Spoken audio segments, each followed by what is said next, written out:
નમસ્કાર વિદ્યાર્થી મિત્રો, સ્વાગત છે તમારું MWP એજ્યુકેશન યુટ્યુબ ચેનલમાં। આજે આપણે જોવાના છીએ ધોરણ નંબર 8 માં ઇંગ્લિશ ગ્રામરમાં યુનિટ નંબર 13 નું સોલ્યુશન આપણે કરવાના છે। તો એમાં આપણે નો યુનિટ નંબર 13 ની અંદર પહેલા આપણે સ્વાધ્યાયની અંદર જે ખાલી જગ્યા છે તેનું આપણે સોલ્યુશન કરીએ। ચલો નેક્સ્ટ છે હવે માં આપણે ઉદ્ગાર વાક્યથી ખાલી જગ્યા પૂર્ણ કરવાનું છે। Surbi is a beautiful girl, તો એનો જવાબ આવશે what a beautiful girl Surbi is। what a beautiful girl Surbi।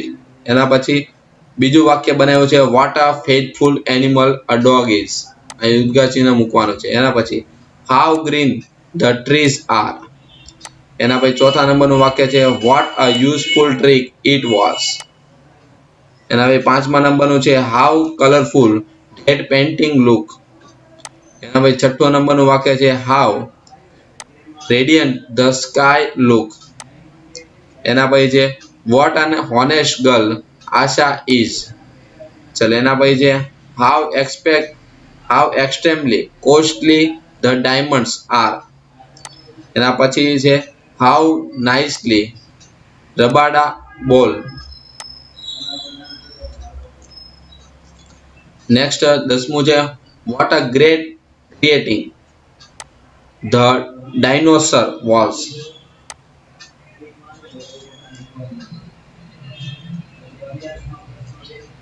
Unit number 14 છે એમાં આપણે કેન કુલ્ડ અને મે અને માઇટ થી આપણે વાક્ય બનાવવાના હશે।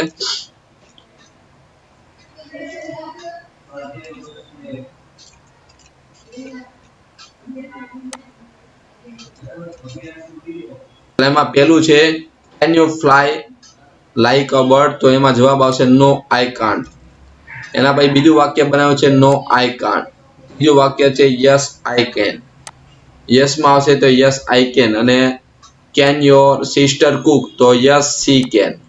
પાંચમા આવશે can your father see with her ears, તો no he can't। છઠ્ઠામાં આવશે can your friend play with you, તો yes they can। નેક્સ્ટ હવે આપણે રેખાંકિત શબ્દનો ઉપયોગથી આપણે ખાલી જગ્યામાં નકારમાં ફેરવવાનું છે। એમાં trees ની જગ્યાએ leaves નો ઉપયોગ કરવાનો। જવાબ બને I can not count leaves। બેટ ની જગ્યાએ બોલ નો ઉપયોગ કરવાનો છે, તો વિરાટ can not bowl well। એના પછી ઇંગ્લિશ ની જગ્યાએ મેથ નો ઉપયોગ કરવાનો છે, તો mister Shah can not teach maths। એના પછી કાર ની જગ્યાએ મોટરસાયકલ લખવાનું છે, Sheetal can not drive a motorcycle। Cat ની જગ્યાએ ટાઈગર લખવાનું છે, તો we can not tame a tiger। ચાલો હવે ખાલી જગ્યા આપણે પૂર્ણ કરવાની છે। તો TV volume was quite high I could not sleep।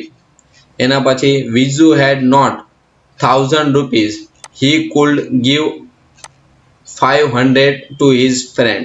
એના પછી છે I cannot say but we could win the match। એના પછી છે Richa study well she could get good mark। પાંચમામાં આવશે could I come in। છઠ્ઠામાં આવશે we could go for a movie if we get the ticket। સાતમામાં આવશે my sister is a good cook she could prepare snack well। એના પછી આઠમામાં છે there are black clouds in the sky। એનો જવાબ આવશે it could rain।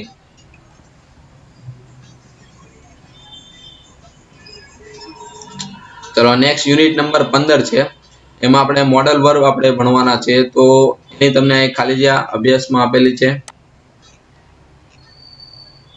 એમાં પહેલામાં આવશે we should save trees।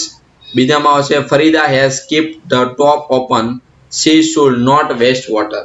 ત્રીજામાં આવશે children must obey their parents। ચોથામાં આવશે Bhim is strong he can lift this bag। પાંચમામાં આવશે I am driving fast we must reach on time। people should not waste water। સાતમામાં આવશે may I can come in sir।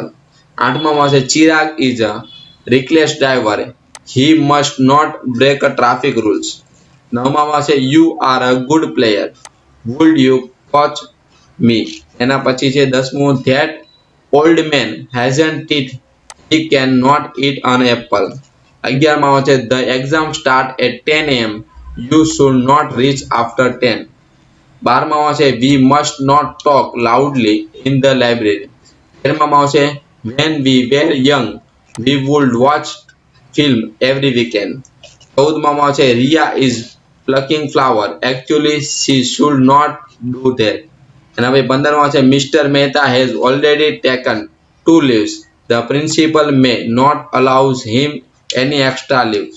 16માં what would you like to have, tea or coffee. 17માં છે Viraj is studying, we should not disturb him. Next unit number 16 છે આપણે, એમાં આપણે also અને two થી આપણે વાક્ય લખવાના છે. તો ખાલી જગ્યામાં તમારે કિંમત ઓલ્સો અને ટુ આપણે મૂકવાના છે કોઈ બી એક. Boy have balloons, they also have ribbons. એના પછી giraffe have long legs, they have a long neck too. People will go to moon, they will go to Mars too. The carrot is long, it is also red. Ria is writing a storybook, Raj is also reading a storybook. I can drive a scooter, I can also drive a car. My father will bring chocolate, he will bring cookies too. Vijay has completed the test. Richa has also completed the test. I like to eat an ice cream. I also like to drink cold drinks. એના ભાઈ Sachin play well, Sehwag play well too. Next છે હવે unit number 17, રિફ્લેક્સિવ and એમ્ફેટેટિવ pronounce આપણે ભણાવવાના છે. તો એના માટે અહીંયા તમને ખાલી જગ્યા આપેલી છે, તેમાં રિફ્લેક્સિવ આવશે અને તેમાં એમ્ફેટેટિવ આવે છે, આપણે લખવાના છે. એમાં પહેલામાં આવશે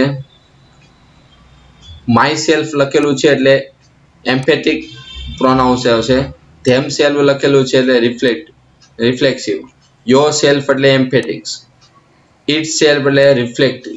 અહીં તમને એ પ્રમાણે તમને દરેકના આન્સર લખેલા છે એટલે તમારે આમાંથી જોઈને તમારી આઈડિયલની અંદર નોટ ડાઉન કરવાના રહેશે. તો વિદ્યાર્થી મિત્રો, આ હતું સંપૂર્ણ આઈડિયલની અંદર ઇંગ્લિશ ગ્રામરનું સોલ્યુશન. તો તમને દરેક વિષયના સોલ્યુશન કેવા લાગે છે અને આજનો આપણો વિડીયો લેક્ચર તમને કેવો લાગે છે તે તમે અવશ્ય કોમેન્ટ બોક્સમાં જણાવશો, જેથી અમે નવા વિડીયો લેક્ચર મૂકવાને અમને મોટિવેશન મળતા રહે અને તમે આ ચેનલને સબસ્ક્રાઇબ કરી દો, જેથી તમને નેક્સ્ટ ધોરણના પણ વિડીયો લેક્ચર મળતા રહે. Thank you. જય હિન્દ, જય ભારત.